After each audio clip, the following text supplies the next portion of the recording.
जब इंसान मरता है तो कहाँ जाता है? बाइबल इस विषय पर पूरी तरह से स्पष्ट है कि अंत में केवल दो ही विकल्प रह जाते हैं। जहाँ इंसान जब मरता है तो जहाँ जाते हैं या तो स्वर्ग या तो नरक। बाइबल इसे पूरी तरह स्पष्ट करती है कि हम निर्धारित कर सकते हैं कि मरने के उपरांत कहाँ जाएंगे। कैसे? हम सब ने पाप किया है। रोमियो 3:23 हमें स्पष्ट बताती है पवित्र बाइबल। हम सब ने ऐसे कार्य किए हैं जो कि गलत, बुरे और अनैतिक है। सबोपदेशक 7:20 हमें बताती है हमारे पापों के कारण हम परमेश्वर से पृथक है, और यदि इसका समाधान नहीं होता तो हमारे पाप हमें अनंत काल के लिए हमें परमेश्वर से पृथक होने के परिणाम को लाएंगे। मत्ती 25:46, रोमियो 6:23। परमेश्वर से अनंत काल की पृथकता नरक है, जो कि बाइबल में एक अनंत काल की आग की झील के रूप में वर्णित की गई है। प्रकाशित वाक्य 20:14 और 15। अब समाधान यह परमेश्वर यीशु मसीह नाम एक व्यक्ति में मानवीय प्राणी बन गया। यूहन्ना 1:1, 14, 8, 58, 10:30 उसने पाप रहित जीवन को यापन किया। पहली पतरस 3:22 पहली यूहन्ना 3:5 और स्वेच्छा से हमारे बदले में अपने जीवन को बलिदान कर दिया। पहली कुरिन्थियों 15:3, पतरस 1:16 से 19। उसकी मृत्यु ने हमारे पापों के जुर्माने को अदा कर दिया। दूसरी कुरिन्थी 5:21। परमेश्वर अब हमें उद्धार और क्षमा को वरदान के रूप में देने का प्रस्ताव देता है।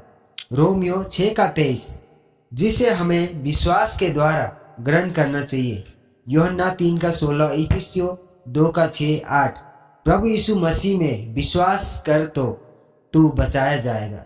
प्रेरितों के काम 16:31। केवल यीशु में ही उसने अपने उद्धारकर्ता के रूप में विश्वास करते हुए अपने पापों को जुर्माने के लिए केवल उसी ही के बलिदान के ऊपर निर्भर रहे, और परमेश्वर के वचन के अनुसार आपको स्वर्ग में अनंत जीवन की प्रतिज्ञा मिलेगी। जब आप मर जाएंगे तो आप कहाँ जाएंगे, यह आपके ऊपर निर्भर करता है। परमेश्वर आपको चुनाव करने का प्रस्ताव देता है। परमेश्वर आपको उसके साथ आने का नियंत्रण देता है। यह आपकी बुलाहट है। यदि आप महसूस करते हैं कि परमेश्वर आपको मसीह में विश्वास करने के लिए निकट ला रहा है, यूहन्ना 6:44, तो उद्धारकर्ता के पास चले आए।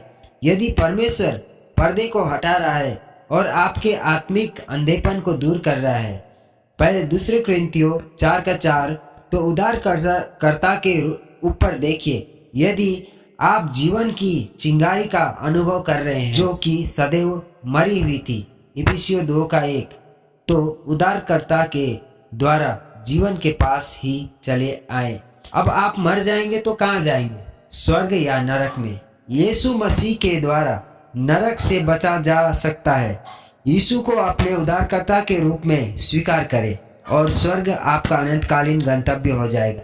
कोई भी अन्य निर्णय को ले और परमेश्वर के साथ अनंत काल की पृथकता नरक का परिणाम देगी। यूहन्ना 14:6, प्रेरितों के काम 4:12। यदि अब आप उन दो संभावनाओं को समझते हैं कि जब आप मर जाएंगे तो आप कहाँ जाएंगे, और आप यीशु मसीह में उसे अपना व्यक्तिगत उद्धारकर्ता मानते हुए भरोसा करते हैं, तो निश्चय कर ले कि आप यह समझ चुके हैं और इन बातों में विश्वास करते हैं, और विश्वास के एक कार्य के रूप में इन बातों को परमेश्वर से कहें, हे मैं जानता हूँ कि मैंने आपके विरुद्ध पाप किया है और मैं सजा के पात्र हूँ, परंतु यीशु मसीह ने उस सजा को स्वयं पर ले लिया जिसके योग्य मैं क्षमा किया जा सकूं। मैं उद्धार के लिए आप में अपने विश्वास को रखता हूँ। आपके अद्भुत अनुग्रह और क्षमा जो अनंत जीवन का उपहार है के लिए मैं आपका धन्यवाद करता हूँ। आमीन।